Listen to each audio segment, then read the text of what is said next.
Absuelto man sa kasong plunder si Senator Jinggoy Estrada, guilty naman ang hatol sa kanya sa mga kaso ng panunuhol kaugnay ng pork barrel scam. Iaapela raw niya ito hanggang sa Korte Suprema. May report si Joseph Morong.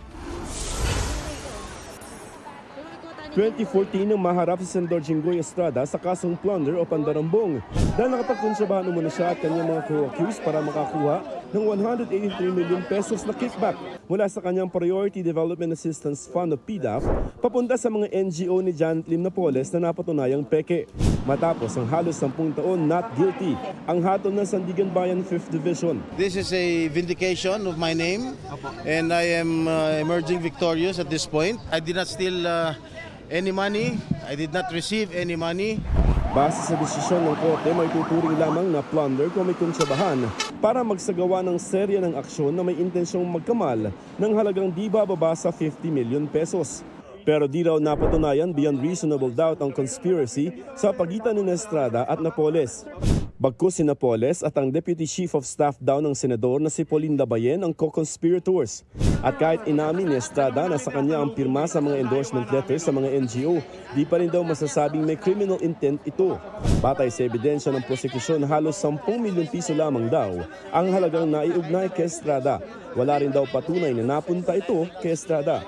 Dahil inamin ng kanang kamay ni Napoles na si Ben Hurluy na di niya ito personal na iniabot kay Estrada.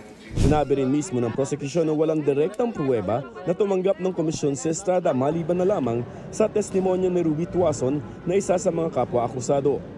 Absuelto man sa kasong plunder, guilty ang hatol kay Estrada sa isang count ng direct bribery kaugnay ng pagdeposito niya sa kanyang bank account ng 1 milyong piso galing sa isang bogus na NGO. Ang sintensya, pagkakakulong ng 8 hanggang mahigit 9 na taon, pagtanggal ng karapatang bumoto habang buhay at multang 3 milyong piso. Guilty rin siya sa 2 count ng indirect bribery kaugnay sa pagtanggap niya ng kabuang 5.7 million pesos bilang regalo galing kay Napoles sa pamamagitan ni Tuason noong 2008. Kahit ibinalik ni Estrada ang pera, may ituturing pa rin daw itong krimen.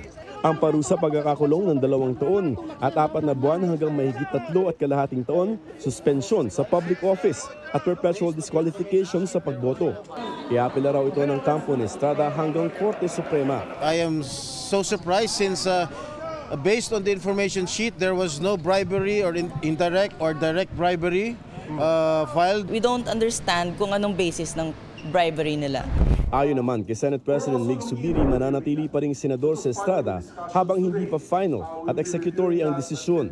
Gusto namang malaman ni Noy Justice Secretary Leila De Lima na nanguna sa kaso laban kay Estrada kung bakit nakulangan ng Sandigan Bayan sa mga ebidensya gayong may mga testimonya na raw na direkta o nagpapakita ng ugnayan ni Estrada at Napoles sa pamamagitan ng isang middlewoman, pati na ang direktang pagbigay ng pera ni Ben Hurluy sa opisina ng senador. Tanggap naman daw ni De Lima ang desisyong limitahan sa bribery ang hatol sa senador. Si Napoles naman acquitted din sa plunder pero guilty sa corruption of public official. Si Labayen naman pinaghahanap pa rin. Sinusubukan pa ng GMA Integrated News na kunan ng pahayag ang ombudsman. Joseph Morong, nagbabalita para sa GMA Integrated News.